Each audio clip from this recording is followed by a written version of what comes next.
Adequate notice, if we're all ready. Are we all ready? Are we recording? Yes, we are recording. Just want to make sure. Yes, Bruce. Thank you.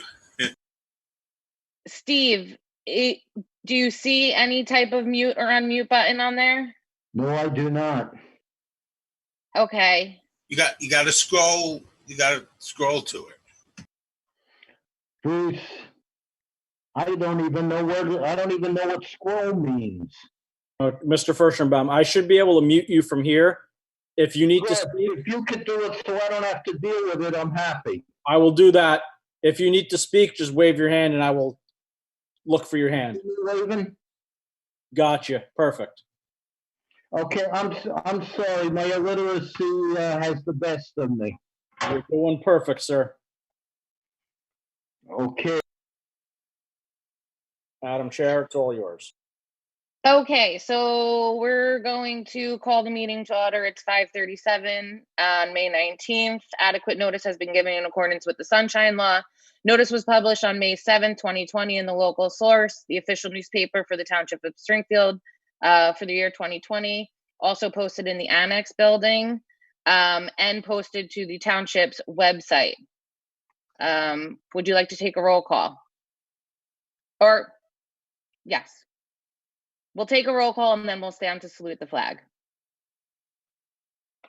Mr. Mark Cunningham?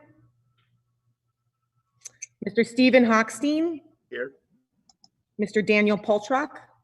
Here. Mr. Harris Laufer? Present.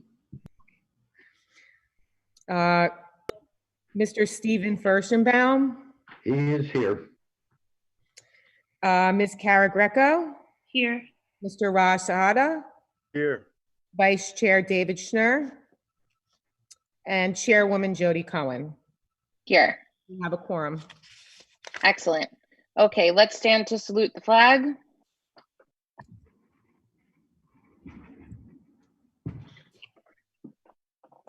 I pledge allegiance to the flag of the United States of America and to the republic for which it stands, one nation, under God, indivisible, with liberty and justice for all.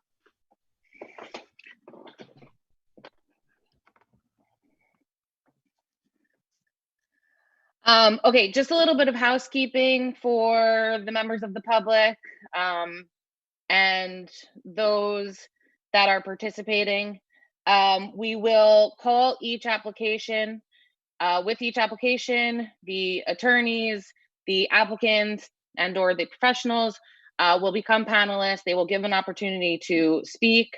If any member of the public has a question for each of the witnesses, after each testimony of any witness, we will call for the members of the public to speak, and they can hit the Q&A button at the bottom of their screen where they can include their name and address, and they will be asked to speak. We're going to limit the time to speak to 3 minutes. And also at the end of every application, we will also open it up to the members of the public to speak, at which time they can again hit the Q&A button, and they will be given a maximum of 3 minutes to speak. So with that, Chairman, if I might, just to clarify, when members of the public speak later on, they will be sworn in at that time. Yes. Thank correct. Has everyone received the minutes from February 2020 and had an opportunity to review those minutes? Do we have any questions regarding the minutes from any member of the board? Okay, if not, I will take a motion to approve the minutes from February 2020's meeting. I'll move to approve. Is there a second? Thank you. All in favor? Aye. Aye. Anybody oppose? Abstain? Okay, motion passes. We'll move on to approval of the resolution for application 2020-1 for 302-308 Morris Avenue LLC, preliminary and final site plan, use variance for residential use at 302-308 Morris Avenue. Have we had an opportunity to review, and are there any questions or comments on the resolution? If there are none, I will take a motion to approve the resolution. Move to approve. I'll second. Mr. Lawfer, Yes. Mr. Hochstein, Yes. Ms. Greco, Yes. Mr. Saada. Sorry, unmuting. Yes. Okay. Chairwoman Cohen. Yes. Motion passes. Okay. The first application that we will hear is application 2020-2, Deshawn and Michelle Milenkovic, 38 Treetop Drive. This is a continuation from the February meeting. This is a residential application with variance requested for lot coverage, height, and accessory structure with respect to a retaining wall. I have a question before we begin. Actually, let's begin and then we'll move on from there. So, have we invited the participants in as panelists? I believe I have everybody. Hi, it's Michelle. I'm here. Yeah, Dan Milentievich, and I also want to include Matt Rosell. He's also shown as a member here, and he can be an expert witness if necessary. And I hear lots of echo noise. I don't know where is this coming. Okay, it's better. Mr. Rosell is here. I think he's just muted.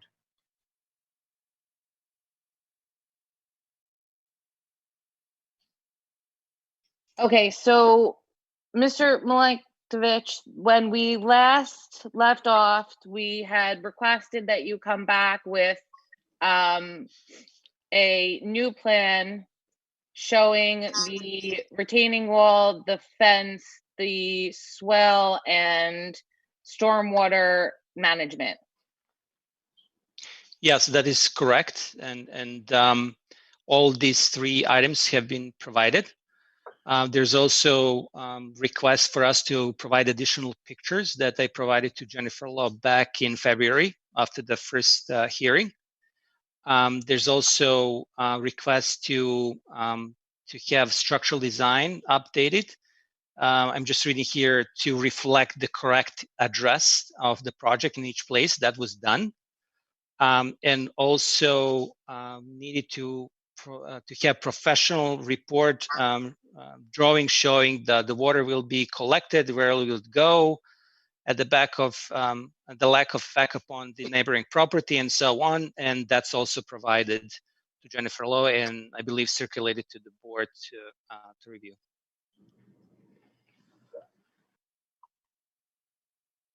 Yes, and has the board reviewed the application? Are there any questions for the applicant or his witnesses? Madam Chair, just before we do, if we're going to question the applicants, they should be resworn, or at least acknowledge that they were sworn at the prior hearing and are still under oath. Yes. Matt Rosell was not at the previous hearing, was not sworn in.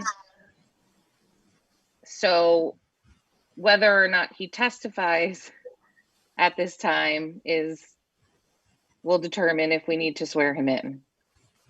Very good. So the applicants, just please acknowledge that you're still under oath. I acknowledge. And this is Michelle. I acknowledge as well that I'm under oath. Thank you.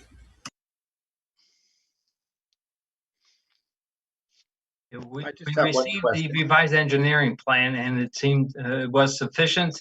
It made the changes to the drainage system. It made the changes to the details, so we are satisfied. I talked to Mr. Disco, and he's aware of what we were looking for. The final site plan items would be addressed with Mr. Disco directly, but we are satisfied from an engineering standpoint. And just to clarify what I was going to ask previously is the height with the 4-foot fence on top of the retaining wall. How high is the fence height at this point? The fence height is going to be 4 feet, and this is from the bottom of the wall, like where wall ends, and this is where we're going to place the fence. So it's going to be 4 feet tall, and it's pretty straightforward. I don't know what else. We need fence because of our kids and safety for everybody. Okay, I think my question though is whether or not the height variance is necessary. I don't think, when I spoke to Mike Disco, I don't think there is any regulation how high the fence has to be. Actually, theoretically, we don't have to have any fence. That's what I heard from him. But we are putting fence for our safety.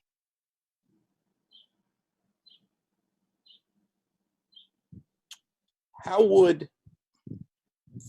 your proposed changes affect runoff? I guess that would be a question for Mr. Roselle. Well, yes. Can you guys hear me? Yes, and before you speak, Mr. Roselle, we're going to have to swear you in. Okay, no problem. Mr. Roselle, do you have the ability to give us a picture or not? Picture of myself? Yeah, to turn your video on. Yeah, I can do that. Right here. There Oh, you go. okay, good. We'll lean over. You're turn 90 degrees, but better. Okay. There you go. Please raise your right hand. Do you solemnly swear or affirm to tell the truth? Yes, I do. State your full name. Matthew Roselle. Okay, and your address. 743 Passaic Ave, Clifton, 07012. Okay. And to the applicant, if he's being offered as an expert, just please explain what field he's being offered as an expert in. Do you want me to answer for him, sir? Yeah, why don't you go ahead, Matt, and answer like what the drainage system is going to do. Okay. Pretty much what you saw. I'm sorry. Hold on. You're a little ahead. Are you what's your area of expertise, Mr. Roselle? Well, I own a landscape construction company, 20 years experience. We do 15 years on my own. We professionally build retaining walls throughout the year for a number of people, residentially, commercially. We do about 40,000 square feet of retaining walls every year. Company is both insured and licensed to do retaining walls. I've been through retaining wall engineering school and been accredited as an engineered builder for retaining walls. Other than that, there is no level of true expertise other than experience. Do you have a state license? Is it not required? My company has a state license in terms of a contractor, but otherwise you're not required to have a state license to be a retaining wall builder. Okay. It's really up to the chair to determine what you want to do. I don't believe that there are credentials there to be deemed an expert, but he could testify as a fact witness based on his experience.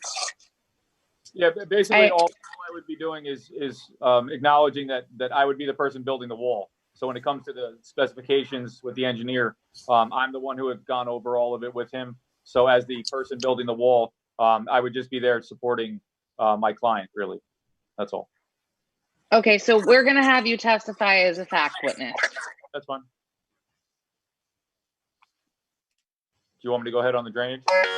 Yes, please. Okay, so basically the way the wall is going to be designed, the drainage system, the wall will have its own 4-inch perforated pipe on the bottom of the wall. The entire wall will be backfilled with gravel. It's not your prototypical retaining wall. What we do is we normally go back at least 6 feet of gravel. So the entire wall would be backfilled with gravel. Therefore, all the way up to the cap, about 2-3 feet back from the cap would all be 3/4 gravel. That would allow no runoff to go up over the cap.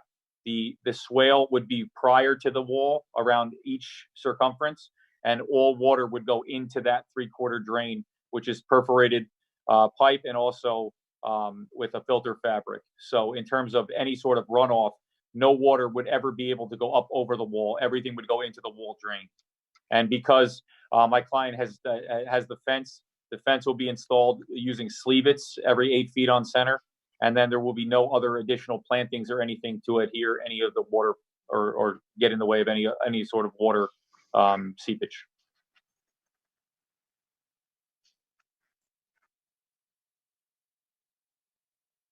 I have a question about the ends of the wall.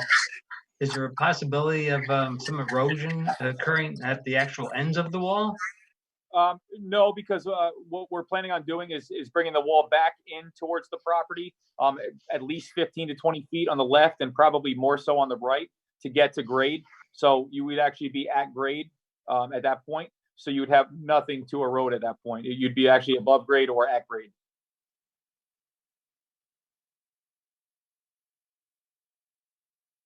And there's a storm chamber proposed. I saw the engineering plan for the proposed drainage that's in the backyard area, I'll call it. Yeah, I think that was one of the bones of contention of the first meeting, which I was not at. But there is a contingency plan for his leader drains and stuff in a storm drain system if that is the route that they go. Otherwise, the wall itself is perfectly sustainable to take all of the surface water left in the property. Mr. Disco would be the one to make the final decision on that, but I do agree with the engineering plan that was submitted, that was sufficient. Okay.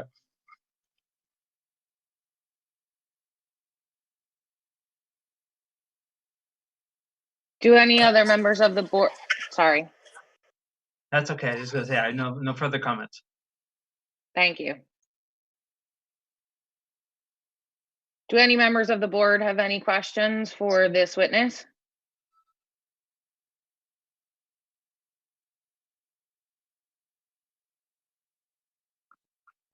Okay, seeing that there's none. I guess, Bruce, at this time, I'm going to open it up to the public to see if there's any questions for this witness. Yes. And then the public should be just questioning the witness, not testifying. So they won't be sworn. Okay, are there any members of the public who have any questions for this witness? There is one member of the public. Mr. Levy? Can you hear me okay? Oh boy. There's a terrible echo. Can you hear me now? Oh gosh. Hang on one sec.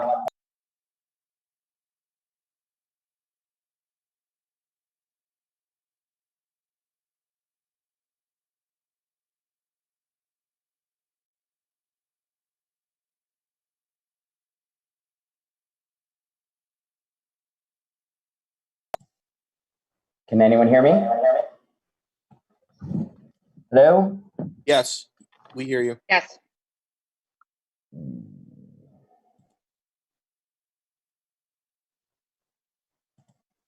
Hello, hello? We hear you. Hello?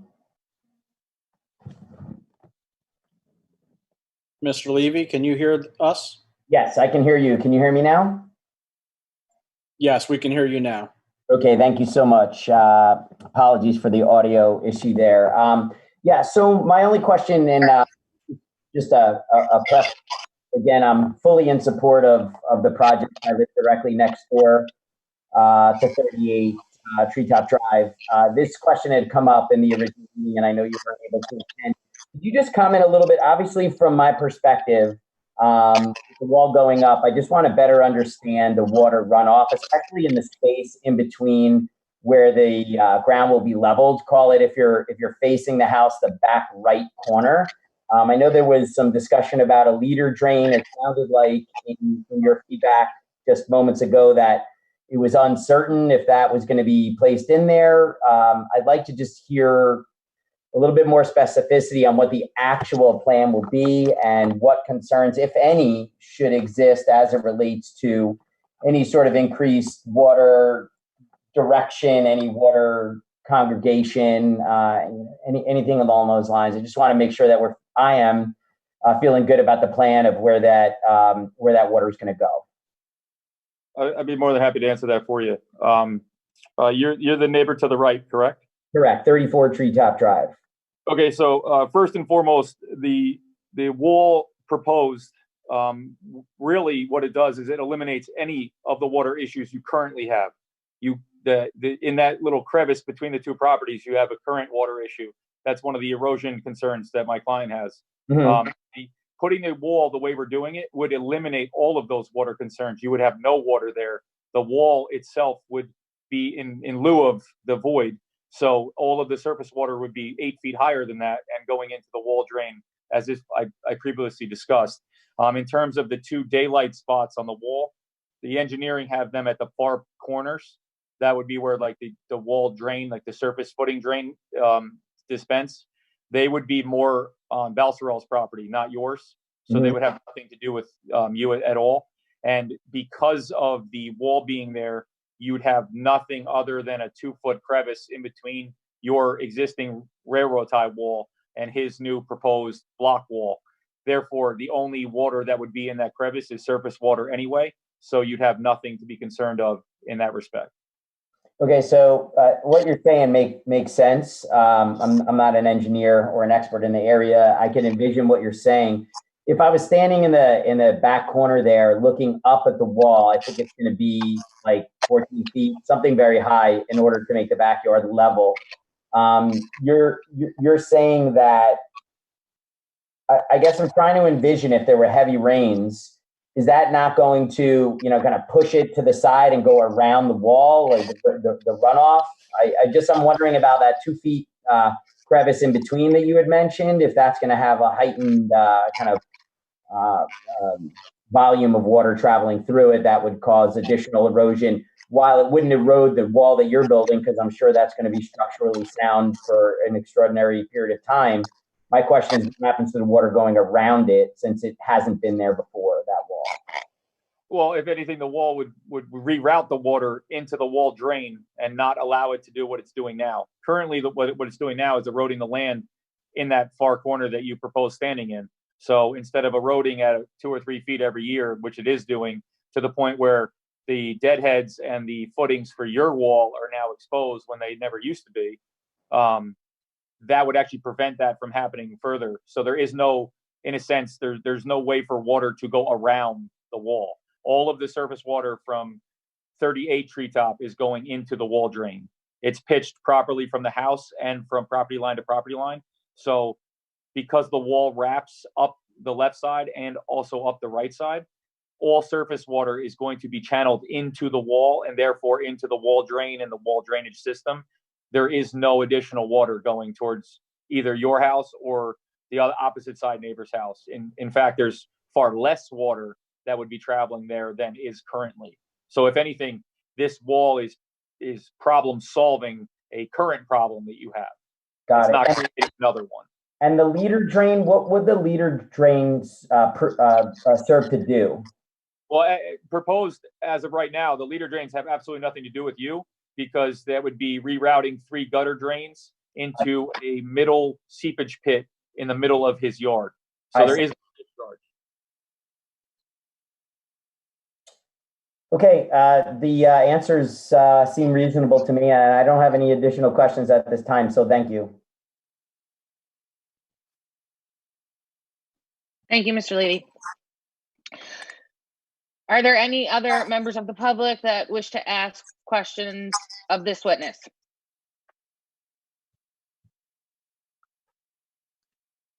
I'm not seeing any in the Q&A. Okay.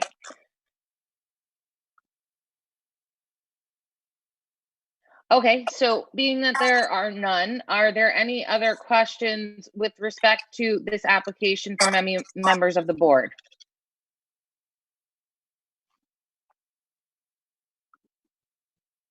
None. At this time, I'm going to open up to public comment.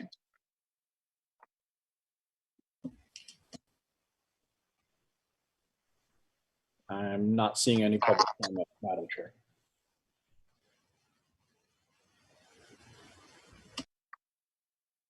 Okay.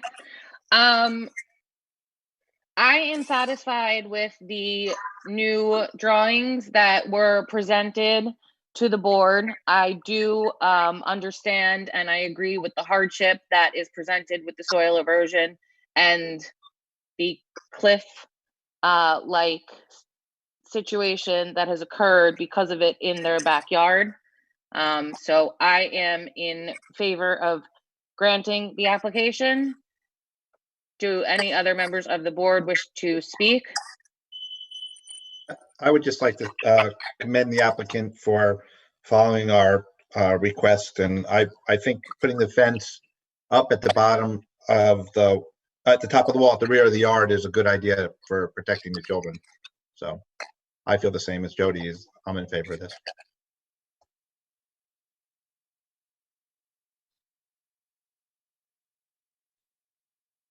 Could we move to approve? Yep. At this time, I'm going to ask for a motion to approve application 2020-2. Considering there are 2 yes votes already, I move to approve. Is there a second? I'll second. Chair, just to clarify, according to my notes, I believe that all of the conditions that were discussed at the time of the original application, in lieu of making them conditions, the request was given to the applicant to supply that information. So as far as my notes indicate, I do not believe that there are any conditions at this time. I just want to make sure the board members or the engineer don't have any they want to make on the record to make sure they're clear. Other than, I think, obtaining obvious sign off from Mr. Disco, I have no other conditions. I think the other conditions were satisfied with the new plan.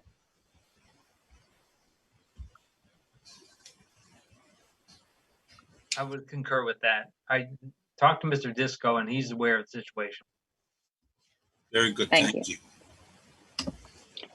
Okay, so again, we're going to take a motion to approve application 2020-2 with the one condition to confer with Mr. Disco on this.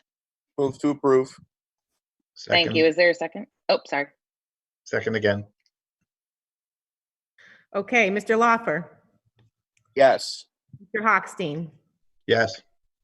Mr. Furstenbaum, Yes. Ms. Greco, Yes. Mr. Saada, Yes. and Chair Cohen. Yes. Motion passes. Excellent. Okay, so let's move on to application 2020-4. This is Springfield Oak Ridge LLC. The property address of the application is 6 Oak Ridge in Springfield, New Jersey. And this is an addition on a residential home with variances requested for front yard and side yard setbacks and building coverage. Do we have all of the, thank you very much, Mr. And Mrs. Milenkovic and Nat Roselle. I appreciate that. And Apu, do we have the professionals and the applicant and attorney here as panelists? I believe we have everybody. Ms. Harelick. You're muted right now, Ms. Harelick.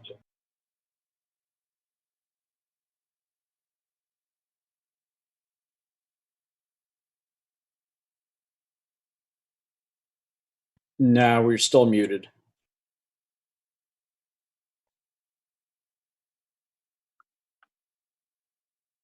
It's showing you unmuted, but I'm not hearing you.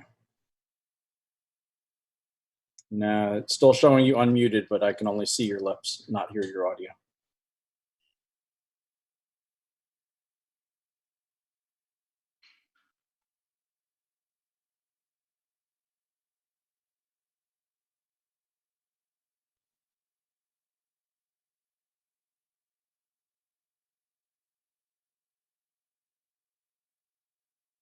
Can you hear me now?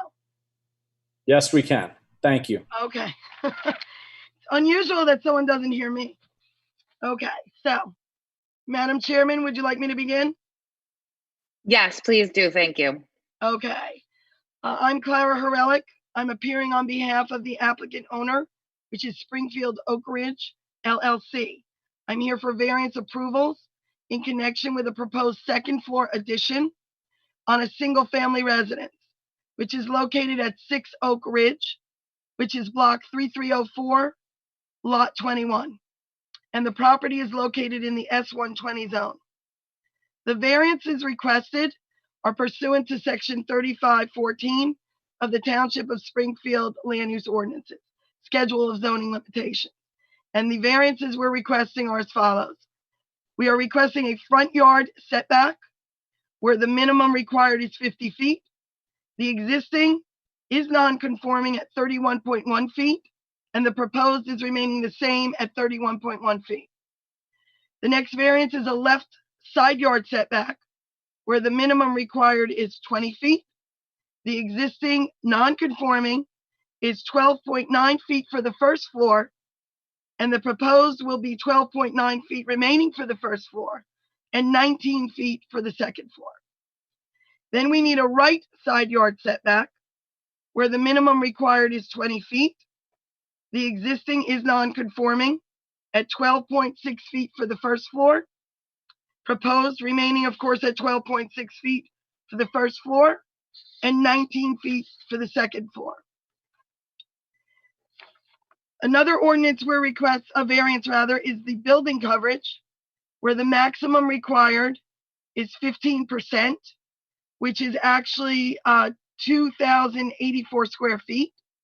Currently, the existing is 17.6%, which is 2,449 square feet. And we're proposing 18%, which is 2,498 square feet. As to lot area, lot width, lot depth, and lot coverage, on this property, they're all existing non-conforming, but we are making no changes with the proposed second floor addition. Of course, any other variances, waivers, or exceptions that the board would deem necessary, obviously, we will discuss. Testifying tonight on behalf of the applicant will be the following. I'm going to call Echo Shu, who is a member of the Springfield Oak Ridge LLC, which is the applicant owner. I'm going to call Tao Zhang of Revap Consulting Engineers. He is the project manager with the Masters in Architecture.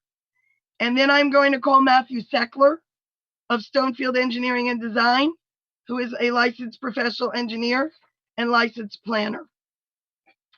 For the benefit of the board, before I call my witnesses, it is expected that the testimony tonight will show the board that there is a hardship and that there is justification for the requested variances, and that the proposed addition will fit within the character of the neighborhood. In fact, there are 9 houses on Oak Ridge, and of the 9 houses, currently 5 are second stories, and this would make 6 if it's approved. I'd also like to add that the second floor addition is not negatively impacting any of the setbacks. That having been said, I would like to ask that I can swear in the first witness, which will be Echo Shu. Echo, Yes. Bruce, do you want to have her Yes, raise but- her right hand for you, or Ms. did you want? Miss, you just put up your right hand. Do you swear or affirm to tell the truth? Yes, I swear. Please state your full name, spell your last name, and state your address. Sure. My first name is Echo. My last name, ECHO. My last name is XU, Shu. My full address currently is 122 Kipling Avenue, Springfield. Thank you, Madam Chair. Sure. So this is for the statement of hardship, right? Testify. Well, Ms. Shu, what I would like you to do is to just please tell the board the reason why this second floor addition is, in your opinion, necessary for your property? Sure. Yeah. So, like I said, I currently live in Springfield. Love the town. However, my current house is much smaller than what I was expecting because I often have visitors, like my parents were in-laws coming from other countries, and they usually stay here for extended period of time. For example, like usually they stay here for 2 to 3 months every year, or every other year. And we are a family of 3 already. Adding the visitors, it's really hard for me to accommodate the situation. So that's why we need a much larger space. So to sum it up, the addition is needed to accommodate your family's needs. Correct. Thank you. I don't really have anything more for the owner applicant. Are there any members of the board who have any questions for this witness? Yeah. Ms. Zhu, you said you resided currently on Kipling. Correct. So you would be, you've bought the house on Oak Ridge and plan to move into the house on Oak Ridge pending the addition, of course. I just wanted to make sure that. Yes, correct. Because we rarely find something that we love in terms of location and the view, of course, of that house. So that's why we bought that ranch, and hopefully we can expand it. And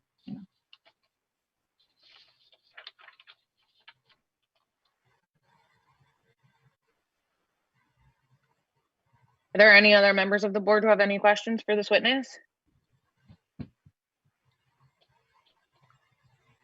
If there aren't any, then Madam Chairman, may I call my next witness? Yes, I just want to make sure that there are no members of the public that want to ask any questions of this witness. I'm going to open it up to the members of the public, specifically if you have questions for this witness. Okay, I see none. So yes, please present your next witness. Okay, thank you, Madam Chairman. I would like to call on to Tao Zhang, who is of Revap Consulting Engineers. As I said in my opening, he is the project manager, and he does have a master's degree in architecture, and I would like to qualify him in that regard. Mr. Zhang? Yes. Can you hear me? Yes. Okay. Could you please express to the board? I'm sorry. Let me just swear him in first. Okay. Okay, Mr. Zhang, raise your right hand, please. Yep.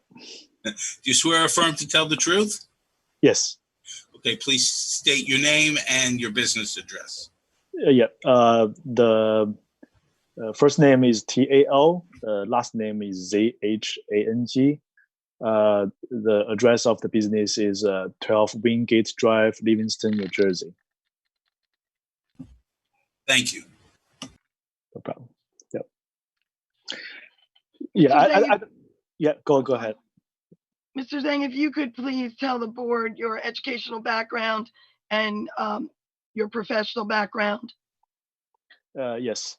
I got my bachelor degree from China in 1999, and then I come to United States and get my 3 years master degree architecture in Iowa State University, and after that, and I worked in Manhattan two architecture firms for 6 years, and then I started to practice independently with my partner. Yeah. So and then before this variance hearing, I attended like 5 variants before, including the projects in New Providence, Chatham Borough, and the Livingston. So you've testified before boards before? Yes. Okay.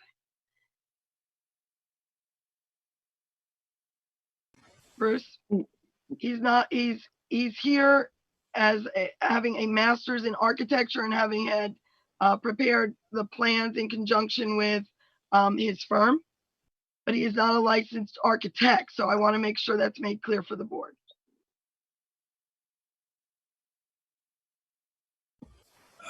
Madam Chair, your call. Are we qualifying him as an expert in architecture? He's got a master's in architecture. He's the project manager on this addition. Okay, are there any objections by the board if we qualify this witness as an expert in architecture? Just to be clear, you are not a licensed architect? No.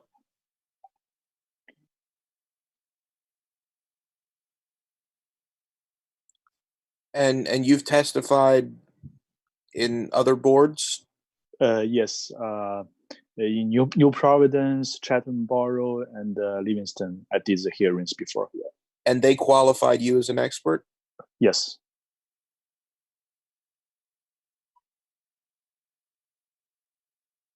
Bear in mind, for the board's edification, I have with me also Matt Seckler, who's an engineer and planner.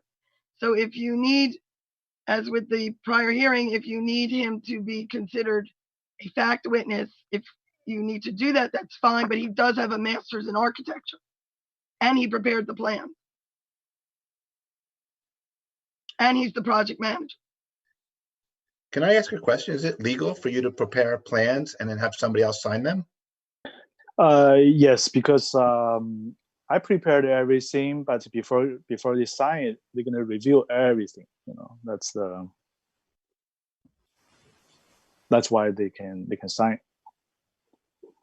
I don't see that there's any legal issue with that, as long as the person signing the plans is in fact a licensed architect.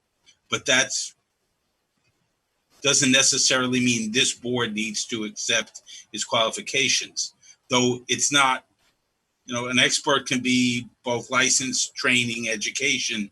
So it's really up to this board to decide whether they're comfortable with taking his testimony.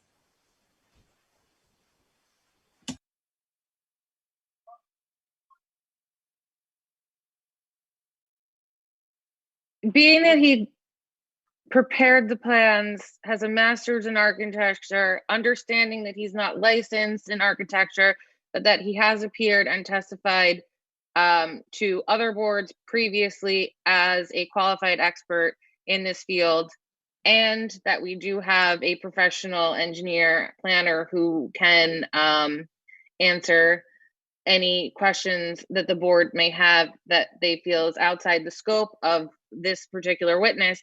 I do not object to qualifying him as an expert.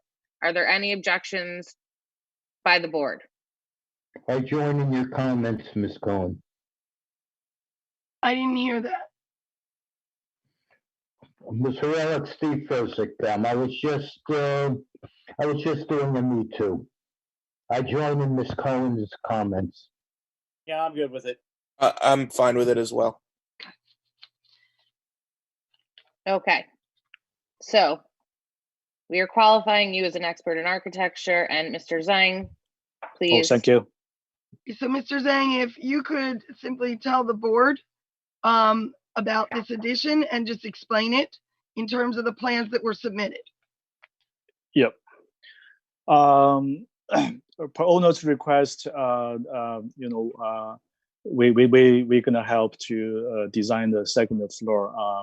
But obviously the lot, the wise is a little bit narrow than the new zoning lot wise, so there has a little bit challenge.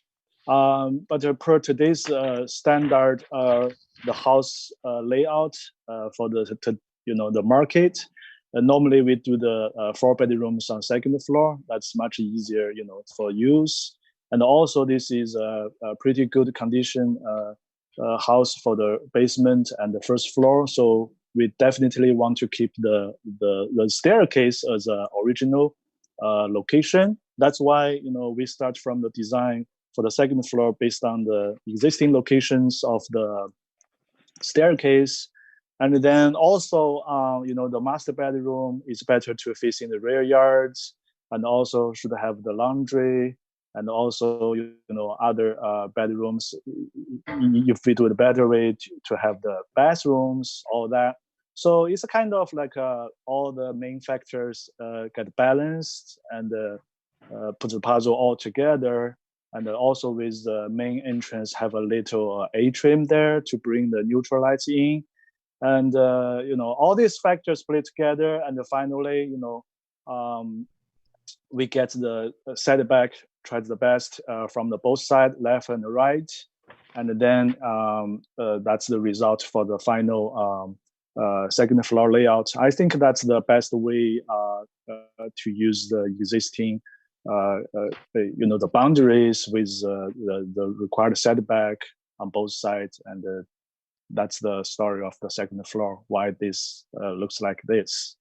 So, Mr. Zhang, the second floor addition did not negatively impact, you did not extend any of the setbacks in the front, in the rear, or the left or the right, correct? Correct.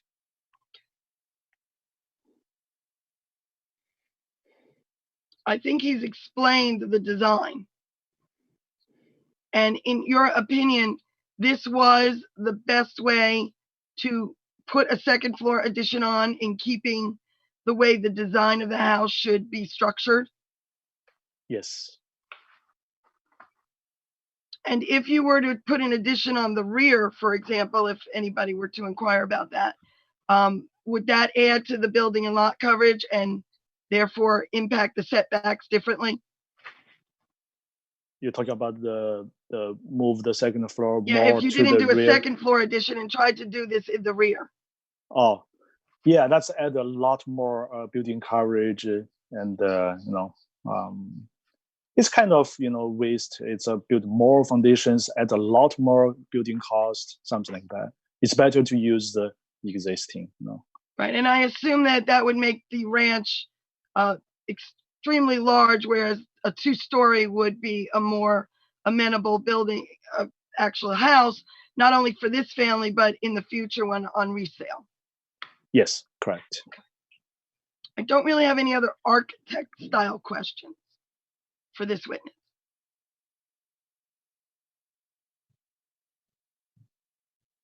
Do any members of the board have any questions for this witness?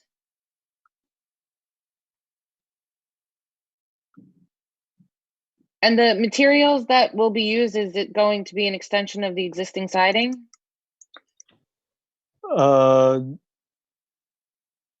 No, I think it's gonna be better than this. This is like a vinyl. Probably we're gonna use the hardy plank cement siding for the new house. Yeah.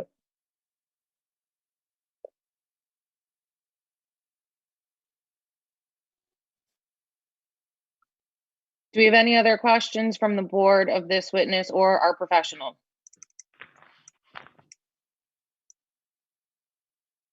Okay, before we move on, I'm just going to open this up to the public. If any member of the public has a question for this witness, please just put your name and address in the Q&A.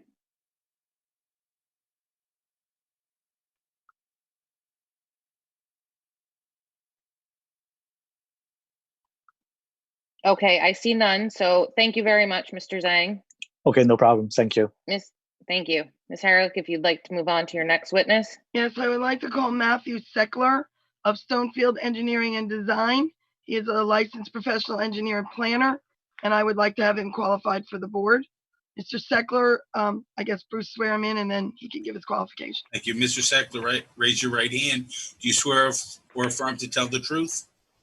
Yes, I do. Say your full name, spell your last name, and please give us your professional address. Yes, my name is Matthew Seckler. That is Seckler. I'm a principal at Stonefield Engineering and Design. Address is 92 Park Avenue in Rutherford, New Jersey. Okay, Mr. Seckler, if you could tell the board your qualifications, your educational background, whether your license is current, where you're licensed, and your appearances before board. Yes, I have a Bachelor of Science in Civil Engineering from Union College in Schenectady, New York, a Master's in City and Regional Planning from Rutgers University. I am a professional licensed engineer in the state of New Jersey and a professional planner as licensed in the state of New Jersey. I've been accepted in front of over about 40 boards as a planner and over 100 boards as an engineer in the state of New Jersey, including your planning board and zoning board, in addition to about a dozen other municipalities within Union County. Yes, we've seen you a couple of times. Just for the benefit of the board, your license are current? Yes, they are. Okay. Are there any objections from any member of the board as to qualifying this witness as an expert in engineering and planning? Okay, we have none. Ms. Haralek, it's your witness. Okay, now just a logistics issue. We did submit for the benefit of the public and the board an exhibit. So when Mr. Seckler gives the cue, we will need to have that shown. It was a photographic exhibit. And that was Okay. not something that was submitted with the plan. Apu, do you have that exhibit ready to share? I Or do. was it was submitted to the board, correct? Yes. Correct. It should be in your Google Drive. Well, it will be marked as an exhibit. It was submitted though in preparation for this hearing. So I have 3 files. One is an application Oak Ridge, one is photo exhibit, and one is plans Oak Ridge. So Mr. Seckler, I think the photo exhibit's the one Mr. Relic is referring to, but if you need any other files, just let me know and we'll get them up too. Yeah, actually, just in preparation, could you also pull up the plans, just in case there's something I'd like to refer to on there, maybe handy to speak to when I speak about this site and location? No problem. I'm ready. It'll take me a moment to switch between one or the other, but we're good to go. Perfect. Okay. So Mr. Seckler, with your 2 hats on, engineering and planning, if you would be so kind as to address the board with regard to the justifications for the variances that are being requested in conjunction with the proposed second floor addition. Absolutely. And just to, again, reiterate to the board, we're referring to 6 Oak Ridge, which is block 3304, lot 21. It is in the single family 120 zone. It is undersized for that zone, much like the adjoining neighbors. This lot, and I'm going to be showing later on a photo exhibit of some other houses on Oak Ridge. This lot's actually the second largest house on the entire, second largest lot on the entire street. Although this is one of the few remaining single-story dwellings on that street, Oak Ridge. I think it may be useful if we could pull up the plans, Apu, if that's possible, just because I want to further explain how the architect designed this structure to try to limit the impacts of the second story. I think, do I have the ability to zoom in or zoom out or point to things? If I can interrupt just for a moment, just so the record is clear. The document we're looking at now was submitted with the application and was submitted more than 10 days before today, so it need not be marked as an exhibit. It is part of the application and part of the record. Is that correct? That's correct. Thank you. And can I request remote control access to this, Apu, or? That I'm not sure about. We've never actually tried that before. Well, I will press the button and you let me know if it works. It's working. Looks like it works. Okay, perfect.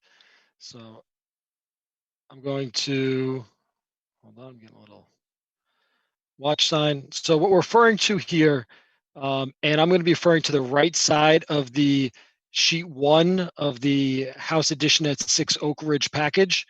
What you see here on the right-hand side is a survey with the actual proposed housing plan laid on top of it. What you see here and dotted around the center of the survey is the setbacks as required by your ordinance. The structure itself is this kind of L-shaped property, L-shaped shape in the center of this page. As you could see, the house itself currently sits about half of the house is outside of the allowable setbacks and in the front yard, along with a stretch that is in the side yard closest to the house that fronts on Vista Way. And then a little bit also sticks out along the right side of this page, or right side of the setback as our side yard setback. We, as indicated by our attorney, we have those pre-existing setback issues regarding the front yard and the 2 side yards.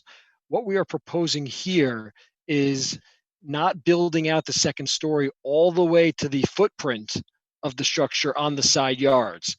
In fact, the wall for the second story will be at the side yard setback line, 20 feet off the property line as required.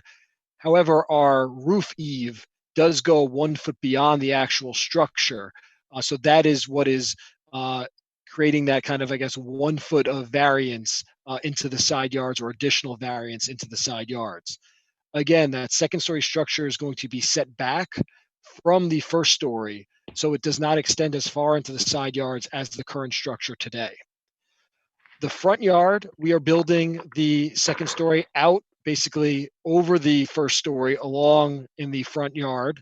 But again, basically matching what you see on a number of the other dwellings on Oak Ridge, and I'll be showing those later on in the photo exhibit.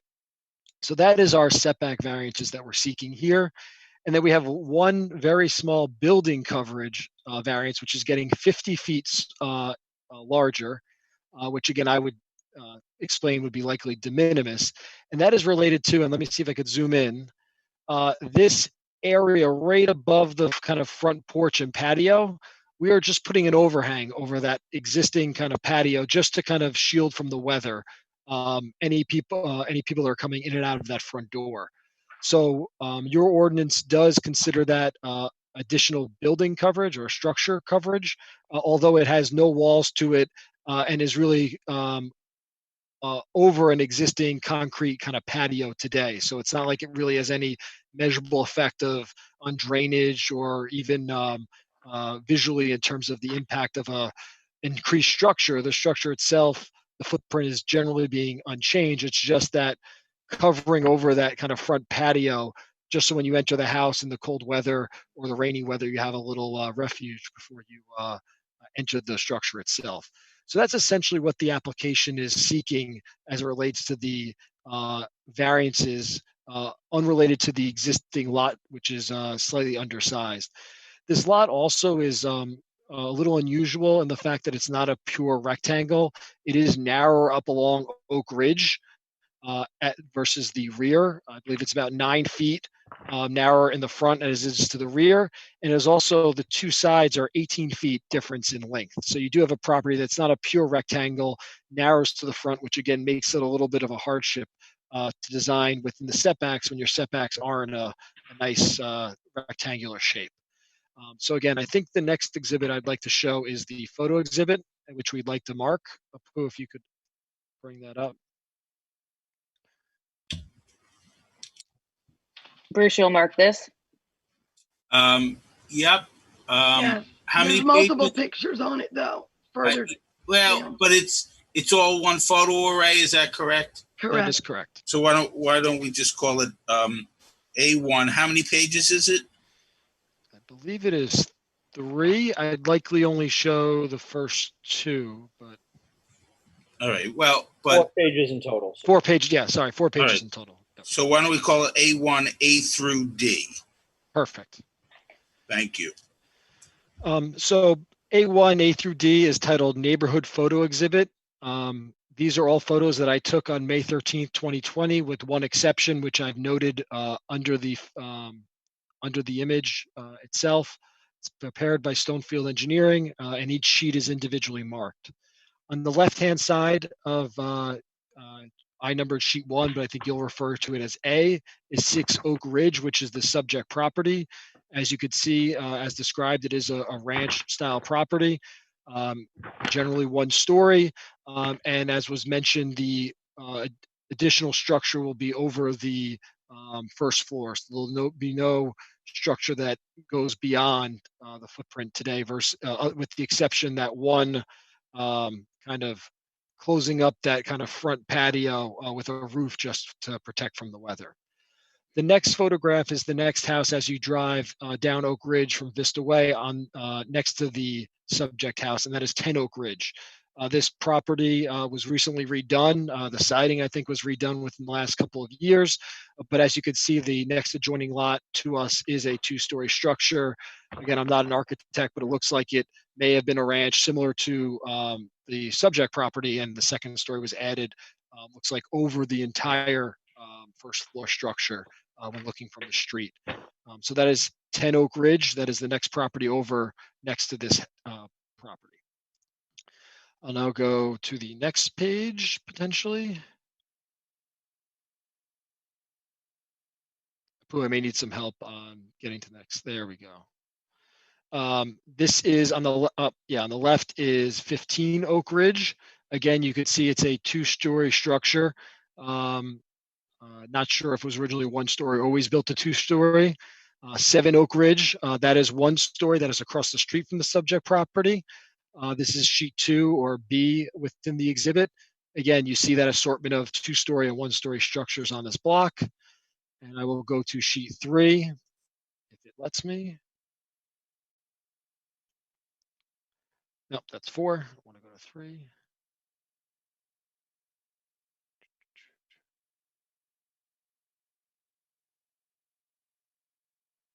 Pooh, can you get me to number 3? There it is. Thank you. There we go. Perfect. Okay. 18 Oak Ridge. This is another one on the block. Again, 2-story structure, similar in style to the other houses on the block.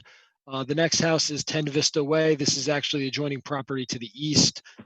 It does front on Vista Way. This is the looking from Vista Way, not from Oak Ridge, but this is what the structure looks like adjoining to us from the east. So I just wanted everyone to kind of get a picture of the general neighborhood. As was mentioned by our attorney, on this block, there are other 2-story structures at 10, 18, 23, 19, and 15. And then there are 3 1-story structures, 14, 11, and 7. So a mix of 1 and 2-story structures. Again, putting my planner's hat on, not an architect, but I could state that, again, I don't see an impact in terms of adding a 2nd story, changing the face of the neighborhood or the complexity of the neighborhood. Again, when I look at kind of a density standpoint, or is this putting too much on a lot? This is, again, actually the 2nd largest lot among all the Oak Ridge properties. So I do believe that considering those other properties, the majority of them have a 2nd story, and I think we do have an appropriate design here.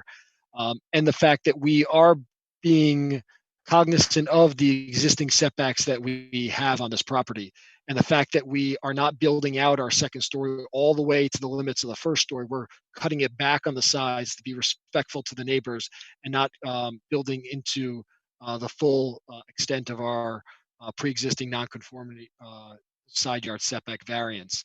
In terms of front yard setback, I don't think it's reasonable when you look back at that plan to basically have to knock down this house and move the entire structure to the setbacks that are allowed. If you look at an aerial exhibit, you would see that this structure in terms of its front yard setback is consistent with the neighbors on the block. So this house does not stick out any further than the other adjoining properties with respect to Oak Ridge. So I do think, again, it does fit in with the general neighborhood, and I don't see a significant negative impact to any of the neighboring public. It'll actually look just like all the other houses within the neighborhood. And in addition, when looking at a variance relief such as what we're seeking here before you, we look at the positive and negative criteria. And in looking at the positive and negative criteria, when I look at the positive, I look at the purposes of the municipal land use law, the purposes of zoning. I believe that we do meet promoting the visual environment. I think an enhancement of the siding, as was mentioned by the architect, going to a hardy plank type siding versus the kind of vinyl siding the house has.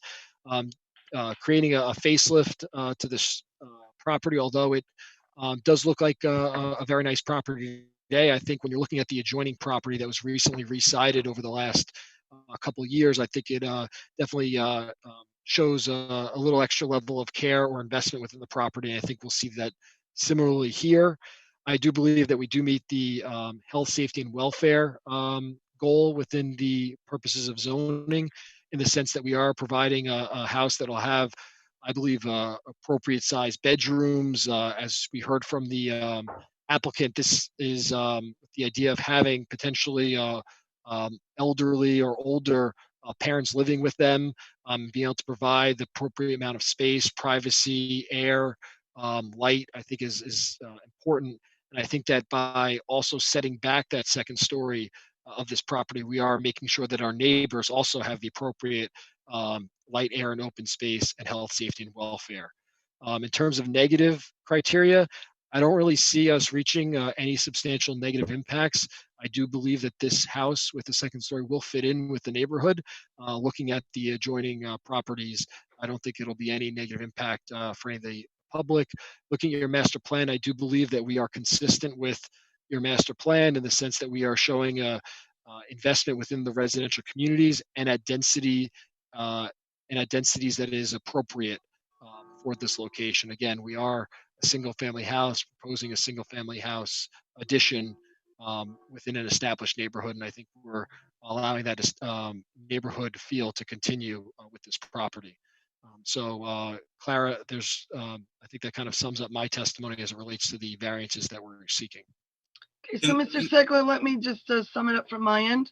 Yep. I'm So, sorry, can I just, with your Clara, professional licensing hat on, Clara, you're I think stating that your testimony does in fact show that the negative and positive criteria are met with regard to the hardship being proven. Is that correct? that is correct. Would you also say that the purpose of the municipal land use law will be advanced by this? Yes, I do. Would you say that there will be no substantial detriment to the public good or the benefit, and that the benefits of this deviation and these deviations with the various variances, if they are approved, will substantially outweigh any detriment? Yeah, again, I don't see if there's any substantial negative impacts. I think the investment on this property and the way this property is being developed is being mindful to the pre-existing nonconformities that exist on this property. So in summation, the second floor addition will not substantially impair the intent and purpose of the zone plan and our zoning ordinances in Springfield, correct? Correct. I don't have anything further for this witness. before we go on, Apu, can we just bring up the A1 again? The page D was part of it, and if the witness could just briefly explain what that last page is, just so it's in the record.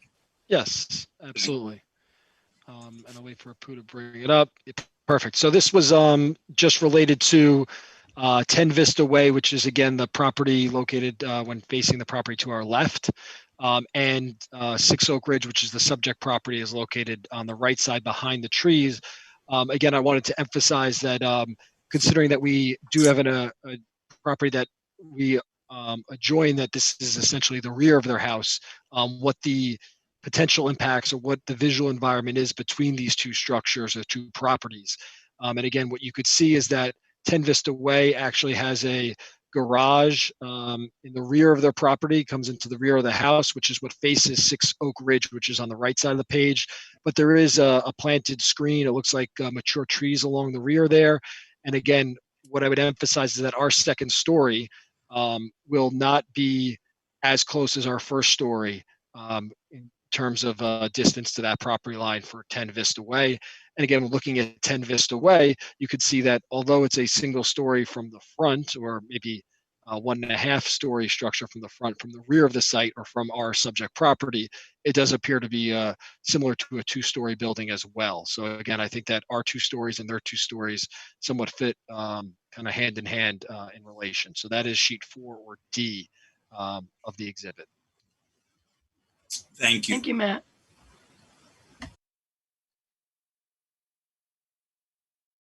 Matt, will the location of the storm drains and roof leaders remain the same? Will it have the same stormwater type environment it does now with the new roof? Well, again, we'd be generally capturing the same amount. We obviously would have to add some roof leaders to the second story, but obviously since the footprint of the structure really is not changing other than the 50-foot on top of the patio, I don't believe that there's any additional there'll be any additional kind of runoff into the drains, but I do believe we should have a drain plan that shows the connection between the new second story and the system that exists today on the property. Okay, yes, thank you. We'd like to have the, if there's no problems now, we'd like to keep it that way. Yep, understood. Everybody would.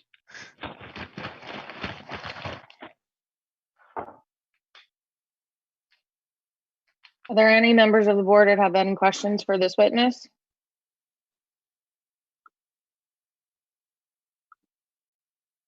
Okay, I see none. I'm going to open it up to the public. If there's any member of the public that has a question for this witness, please again, put your name and address into the Q&A and we will allow you to speak.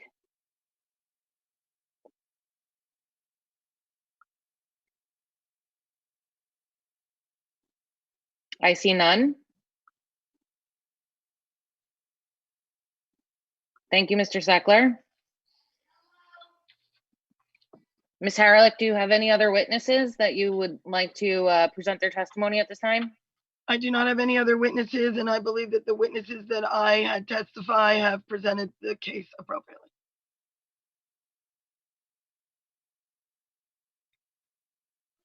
Are there any members of the board that would like to comment, ask any further questions regarding this application?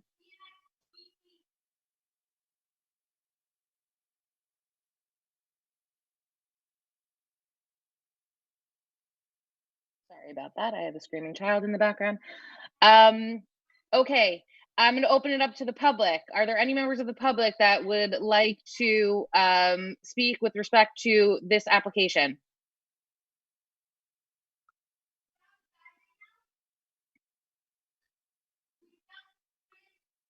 I see none.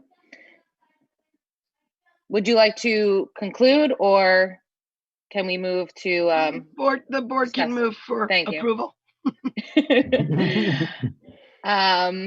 So I am satisfied that the positive and negative criteria, or the positive criteria with this addition would be satisfied, and there is no negative impact with this addition and the variances that are requested.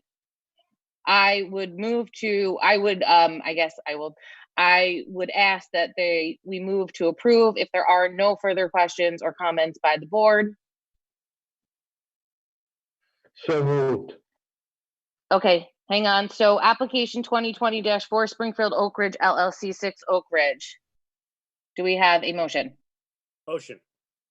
Second. Who seconded? Thank I'm you. sorry. I did. Okay, Raj, right? Mr. Laufer seconded it. Oh, Mr. Laufer, sorry. Okay, so Mr. Poltrock, Yes. Mr. Laufer, Yes. Mr. Hochstein, As a licensed architect, I'm going to abstain from voting. okay.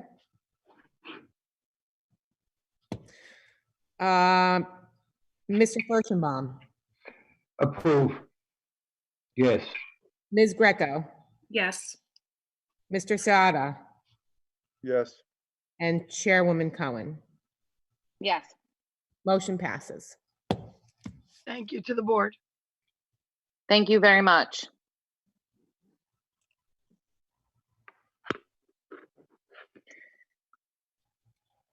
Okay, our next application. Hang on.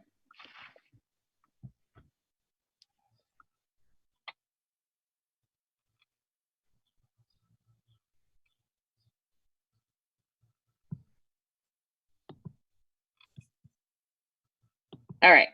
I'm going to call our next application, which is application number 2020-11, Laura Gamarikian, 52 Treetop Drive, block 2703, lot 2.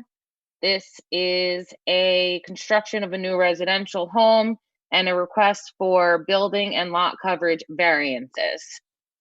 Ms. And- Cohen, Yes. since I work with Mr. Hale, it is probably inappropriate to pass on the validity of his application, so I respectfully recuse. And if this is the last item that is on the agenda, I'd like very much to be excused. Obviously, no problem. Mr. Hale, very good to see you. You too. Good to see you, Even with- Steve. Even with the beard. Don't pick on the beard. I will not do it. I notice it's the same color as what I would have. Take care. Thank Thank you. you, Mr. Furzapan. Bye-bye. Good night. Okay. Mr. Hale. Yes, thank you. And great to see everybody again, and hope everyone is staying safe and healthy, and appreciate the board having this meeting in a virtual forum so that we can move forward with this application. And I think you'll see from our presentation this evening, it's while there are some slight variances required, it's an exciting redevelopment of this piece of property. The property is in fact, as the Chair noted, 53 Treetop Drive. The owner, Laura, is with us this evening, and I know she's very excited about building her new home. The home that was there before it was demolished, and you'll see from photographs that, and an array that our architect will be presenting, was very nondescript home. A lot of asphalt and pavement in the front, which is now being eliminated, and a beautiful new home is going to be constructed there. The variances associated with the application, one is for a slight variance for building coverage, permitting 15%, proposing 16.1%, so 1.1%. And then we do have a variance for the coverage, but that actually, although we require a variance, we're actually lessening the coverage, and a lot of that is related to eliminating all that pavement in the front of the house. So we do have with us this evening, obviously, Ms. Gamarakian. We do have our engineer and our architect and also our professional planner. What I'd like to do first, though, is I know Laura just wanted to briefly give a little background about her history in Springfield and why she and her family want to build this beautiful new home. So if you could, first you've got to be sworn by Mr. Bergen. Where's Bruce? There he is. Ms. Gamarakian, please raise your right hand. Do you swear or affirm to tell the truth? I swear. Okay, please state your full name, spell your last name, and give your home address. Laura Gamarakian. It's Gamarikian, and my current home address is 25 Midvale Drive in Springfield. Thank you. Okay. So, Ms. Gamarakian, if you could give Sorry, the board... Steve, before we go on, I just want to check. There's a Q&A with Nick Graviano as the planner. Apu, have we let him in as a panelist? He is the planner, professional planner on this application. He should be joining as a panelist in a moment. Okay, great. Thanks. I appreciate that. Thank you. Cohen, is there a way I could be eliminated from this call? Because I can't shut the phone off. Pooh, can you I will eject Mr. Furstenbaum from Thank you. It's nice to be ejected. Be gentle on him. All right, great. Thank you very much. Okay, thank you. So, Laura, if you could just give a little background on your life in Springfield, how you located this property, and what I know you have your professionals here to testify, but a little background of what you envision here. Sure. First, I would like to thank you for hearing us tonight. And I know during this time, juggling work and family and all that is a big enough responsibility. And so, giving your energy and your time to serving our community is definitely appreciated. So my name is Laura, and my husband, Charles, is there, and I have been residents of Springfield since 2012. We moved here with our 18-month-old, and now we have 3 sons who are in 3rd grade, kindergarten, and preschool, and then a 1-year-old little girl. And so our family has grown quite a bit since we got here. We're active in the community, and we've really, established our lives and our family here in town. So you could say everything kind of came full circle when we had found the opportunity to design and build our forever home, which would meet the needs of our larger family now in what I kind of always felt was the perfect spot. So, it just kind of happened upon me. And so we've already been raising our family here. We're excited to continue raising our family here and be part of this community for, decades to come. And that's it. So here we are and here we stay. So. Okay. All right. Thank you. I have no further questions at this time, Laura. I just want to have her just briefly thank the board for entertaining us this evening on this application. Certainly, if there's questions that the board has regarding her intentions with respect to this property, she'll be available. At this time, I just need to ask, are there any members of the public that have any questions for this witness? Give me Okay. one moment, Ms. Khan. I did see that there was a Q&A from Dan Levy, and I guess the question is whether he wants to comment on the application or has a question for Laura. Hi, can you hear me? Yes. Hi, how are you? I know it's ironic that I'm commenting on the first item on the agenda and the third item on the agenda, but it's not a question for Laura. It was actually just a few comments for the board, just in relation to this project, in support of this project. And okay. Yep. Reagan, is Sorry. not the time for Bruce. that, or would that be later? That will be when we conclude all witness testimony. Okay, great. I will be here when you're ready. Thank you. Thank you.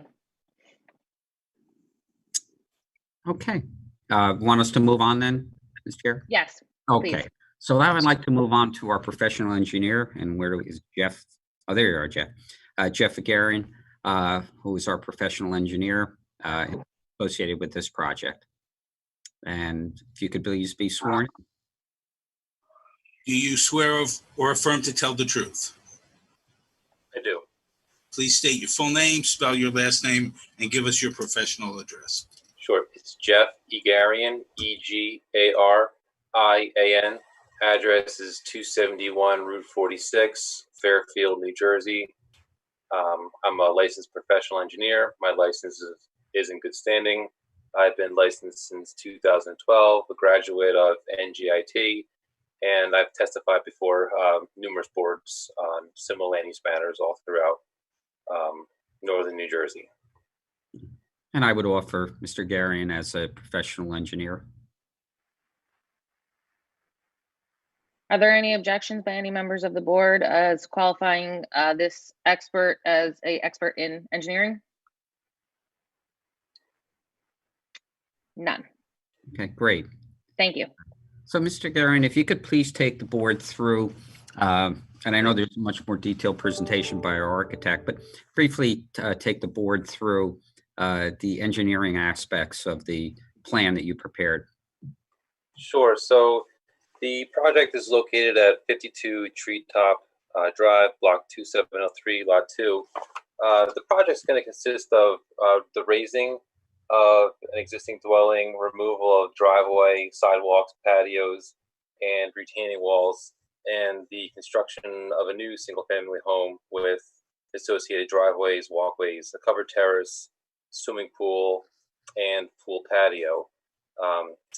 The variances for building coverage, we're requesting a variance for coverage at 16.1%, where 15% is required. That is a difference of approximately 314 square feet, and a variance for lot coverage of 29.3%, where 22.5% is required, and that's a difference of approximately 1,941 square feet.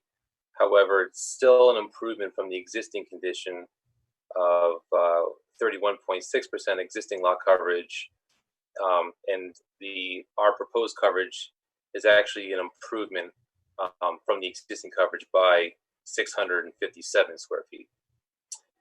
So moving on, the lot is a conforming lot by the bulk schedule standards, and front yard setbacks and side yard setbacks all conform. The swimming pool location conforms to the requirements.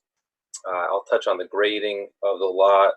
The lot grading, for the most part, it will follow its natural topography. The proposed grades, as presented on the plan, will be able to tie into the existing grades, and they won't be significantly altered from the existing conditions. As a result of the project, the soil erosion won't increase over what naturally occurs. Surface waters will be managed in a way that will minimize any effects on the subject property itself and the adjacent lands.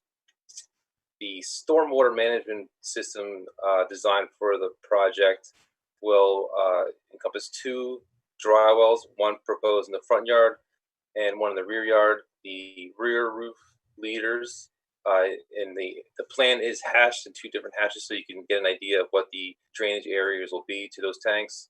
The rear yard will have a 1,000 gallon seepage tank, and the front roof leaders will go to a 1,290 gallon seepage tank. The rear grading of the lot will follow its natural existing drainage patterns and won't have any negative impact on the adjacent properties. And the front will maintain its existing drainage patterns also and sheet flow towards Treetop Drive. There was no evidence of existing seepage tanks on the property for the existing house, so the proposed improvements for this lot will be significantly better post-construction for stormwater management. And that is the site plan. Great. Thank you. And again, the layout will be covered in much more detail by our architect. I just want to ask one question, Steve, if I may, regarding this stormwater dry well, so to speak. Has any inspection been done of the soils? Are they going to be compatible with the dry well? No, we will be performing a percolation test to ensure the soils are suitable for the installation of the tanks. And obviously, if they're not, we will come up with some alternative design. But for the purposes of this plan and doing stormwater management, the tanks are proposed where they are, subject to a percolation test and soil suitability. All right, that would be part of if it was approved, that would be part of the resolution. No objection.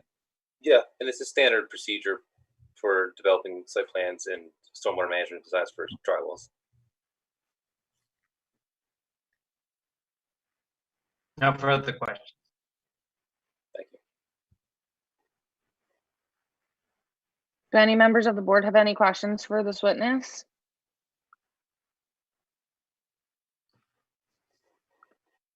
I do see that so seeing that there are none, I'm going to open it up to the public, and I do see that in the Q&A we have a member of the public who wishes to ask questions of this witness, Jack Baracus of 50 Treetop Drive. He's muted.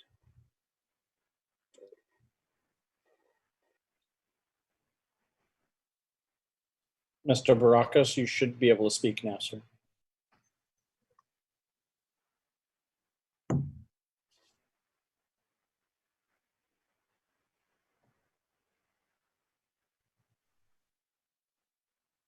Mr. Baracus?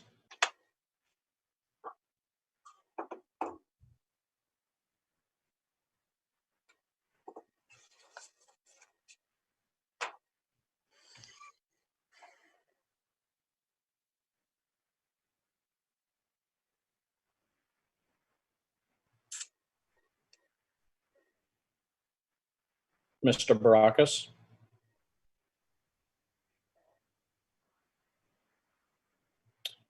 It says that you're on Clara and figure out how to fix that message, sir. It does say that you are unmuted already, but we're not hearing your audio. If you are using a computer, there should be an option to change which mic you're using. That might assist you.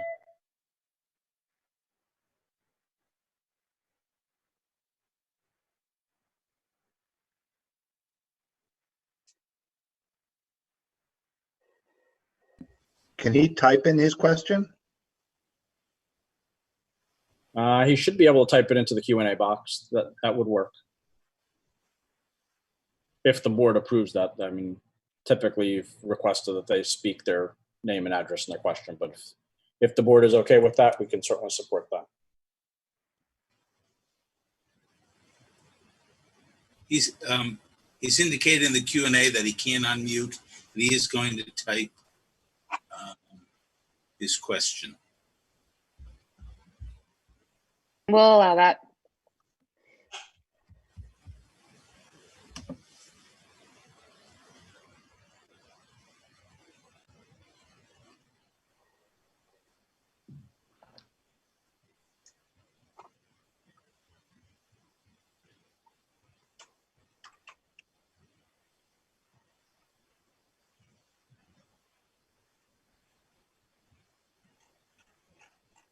Okay, Mr. Baraka states, thank you. We are the neighbors to the right of the property, and we are awaiting his question.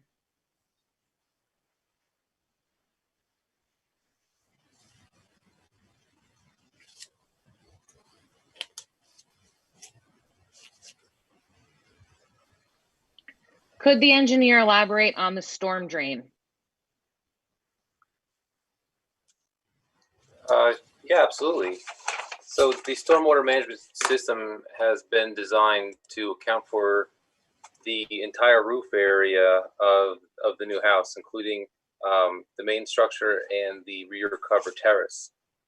All the roof leaders, the drains will be tied into the existing seepage tanks and routed underground and managed in a way that won't impact his property in any negative way at all. The sheet flow from the driveway which is curved will just simply sheet flow down to Treetop Drive, which has been doing for as long as this lot's been in existence. And at the end of the project, there will be a net decrease in stormwater as a result of the project, because currently the lot does not contain any stormwater management facilities.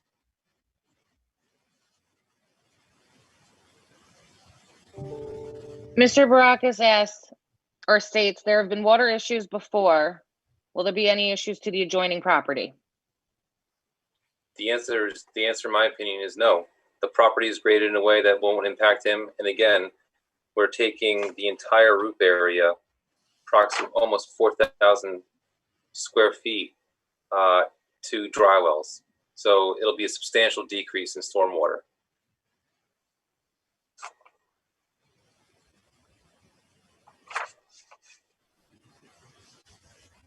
Mr. Barakas, please let us know if you have any additional questions or if you're satisfied.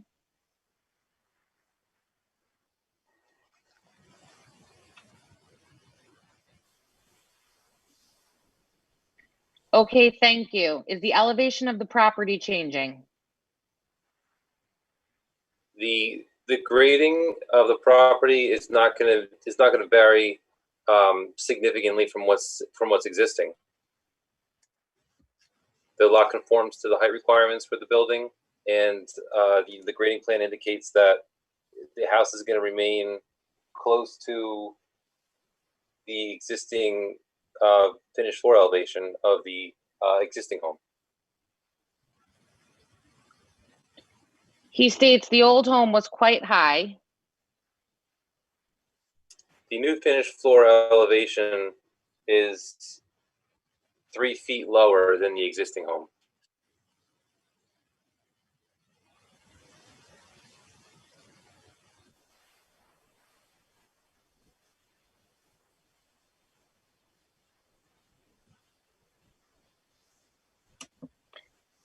Will the height of the new home be the same as the old home?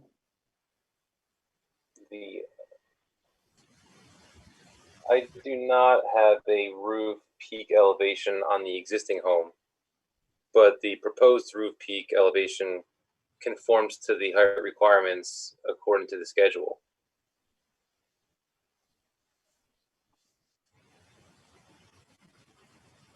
Mr. Barakas, do you have any other questions?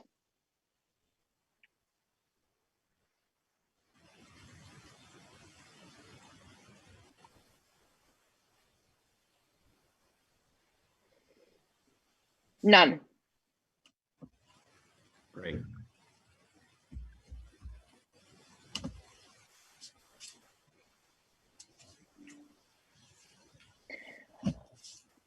Okay, any members of the board that have any additional questions for this witness? All right, being that, yes. Can I just say one thing? Yes. Regarding the property next door, it looks to me like where there was a driveway on the right side is now a lawn, and on the driveway is now on the left side. Am I correct? So that there's actually more. there's going to be less pavement on the right side neighbor. Just want to point that out.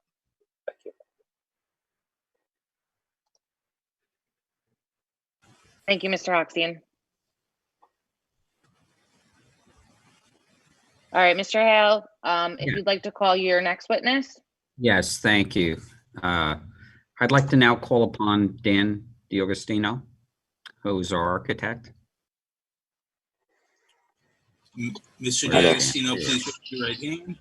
Do you swear or affirm to tell the truth? I do. Please state your full name, spell your last name, and provide us with your professional address. Sure. It's Daniel DiAugustino. That's D'_AGOSTINO. I'm a licensed architect. The firm is Plan Architecture. It's my firm. The address is 125 Patterson Avenue in Little Falls, New Jersey. And Mr. DiAugustino, if you could please give the board the benefit of your work educational experience. I've already identified your area of expertise, and whether you've been accepted as an expert in your field or other boards or courts of the state of New Jersey. Certainly. I'm a licensed architect in the state of New Jersey and Pennsylvania. I attended the New Jersey School of Architecture at NJIT. I graduated there in 2006. I've been practicing since I was in college. I was licensed in 2011. I have appeared before multiple boards across the state. I used to sit on the Little Falls Zoning Board of Adjustment, so I can empathize with all of you. Although I think I'd rather be doing it this way than the way I had to do it, which was being out all night. I've never been contested. My license is in good standing. I would see that the board please accept my qualifications. I would offer. Johnny, DiAugustino. sorry. No, I was just saying I'd offer Mr. DiAugustino as a professional architect. Yes. Do we have any members of the board that have any objections to qualifying this witness as a professional architect or an expert in architecture? None. Thank you. So, Mr. DiAugustino, if you could please take us through a little background of the design of this home and the steps that you've taken to create. And I know you have an exhibit that I think, Jen, you have that you'll take the board through. Sure. So probably makes the most sense to look at both the engineer's site plan and the exhibit I sent today. Why don't we start with the exhibit I sent today? So as Laura was alluding to earlier, I had met the Gamarakians probably about 3 or 4 months ago. They had initially told me that they wanted to build a new home for their family, which was growing. They had just had their daughter, Lily, and it was time for more space. They love their house on Midvale. They've been there for quite a number of years. They're very active in the community. And when Treetop came up, they called me, asked me out to take a look and basically give my comments. When I first took a look, we were trying to potentially use the existing home. I don't know if, is anybody able to see these exhibits yet? Because I'm. Could you just let me know the file name that you need, sir? And then once we pull it up, Bruce, I don't believe this was part of the original application, so we'll mark it. Very good. I have 2 PowerPoint presentations that are now PDFs, street views and various exhibits. I have a VA set, site plan, application checklist, application submission, and the little animation. You're muted, Mr. D'Agostino. Is there anything with today's date that was sent? So there's the animation, and there should be something that's titled Gamarakian Residence Variance Exhibit. Got it. Give me one moment, sir. Thank you. So as I was saying, we were initially going to potentially reuse the footings and foundations, but when it's just economic to do that. When we were there, the house sat really oddly on the property. I would make the joke, if you want to go to the next slide, probably maybe even the slide after that. Before we do, just as the chair requested, this is a document that was submitted today, is that correct? That's correct. Okay. Do you know how many pages it is? So it should be a total of 9. There are 6 pages of content. Okay. Well, Three we'll, photo. Go all ahead, right. I'm sorry. We'll designate it as A1, A through, what's the ninth letter? I don't know. A, B, C, K? Huh. Okay, so this is Exhibit A1 with the pages consecutively with letters. Thank you. And this was submitted today. It is now part of the record as an exhibit. Great. Go So ahead. we can go to the Thank you. third slide. That'd be great. All right, right there. So I made the joke to Laura when I first got there that the house like appeared to be missing a floor. It was all roof. It sat weird. It sat really low. The driveway, as you can see when you're looking at this, Google Street View actually does a better job of displaying this home than it actually was. It felt like there was no front lawn when I was there and all driveway. Specifically, if you go to the next sheet, you're going to get a better view of my statement about driveway. Because of all this, it made the house and all of those retaining walls feel as though it sat right up on the house. Right up on the front yard. The reality is that you're allowed to have a front yard setback of 50 feet, and the face of this house was built right up to that. It also looked like the house was really wide, wider than I would anticipate ever looking comfortable on a property like this, because it makes your side yards look like they almost don't exist. So that building was a full 85 feet wide, which is exactly how wide you could potentially build. And you're seeing in this view the best that it's mostly pavement. That's pretty much the reason why the former application was 31.6% and violated the lot coverage. So we decided that we wanted the house that we've designed to present much nicer on the street than the former, so that it's consistent with some of the homes on the block, both the older ones and some recently constructed. If you go to the next slide, I'll give you a better view of one more. Sorry.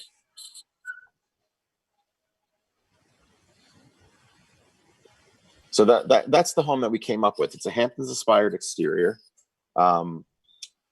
When you go up and down Treetop, which is roughly 3/4 of a mile long, there are 50 houses on the street. Of the 50 houses, 30 of them have a front porch or portico. They're all various size porticos and porches. Some of them are single story, some of them are small, some of them are 2-story. But one of the things that doing the front porch and the portico does is it pushes the house back a little bit. It gives a little bit of depth from the street as you start street level, then first level, then second level. Another thing we did is by creating this shape, the front door is 62 foot 8 inches from the front property line. Again, the former home was 50 feet. We do have 50 feet to that front bay on the left. That's the garage on the left that's protruding. But really the house's front door is over 60 feet from the street.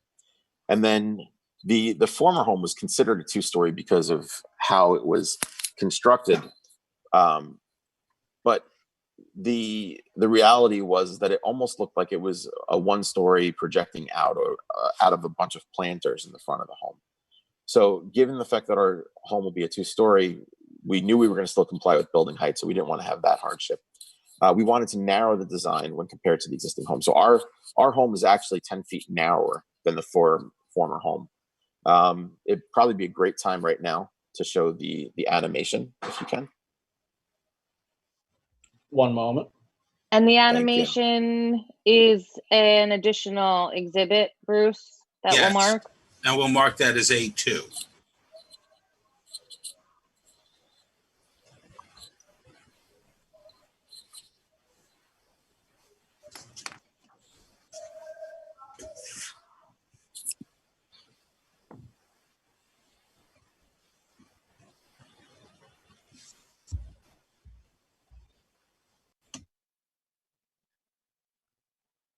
It's worth the wait, guys.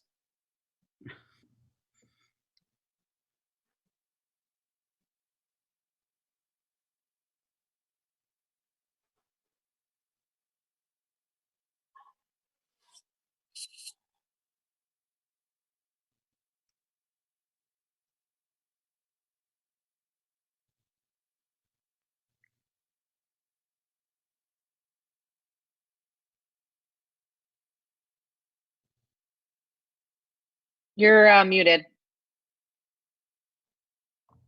Please. So as the file is being opened, I don't know if we're going to be able to see the whole frame here. I'm trying to see if I can zoom out here. Yeah.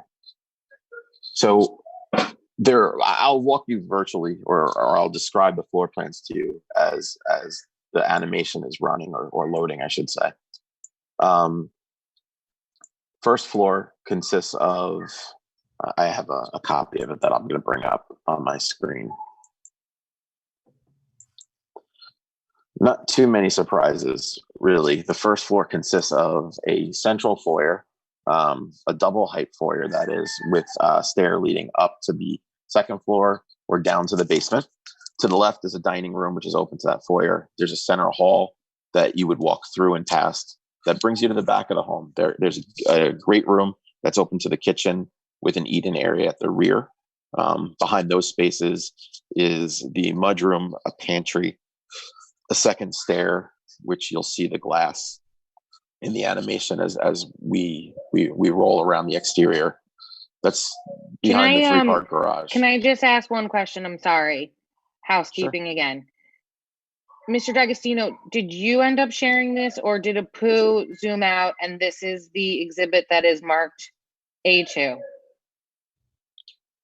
This is the exhibit that I assume is marked A2. I'm not sure how we did the numbering on the first exhibit, but this was loaded and given to Apu.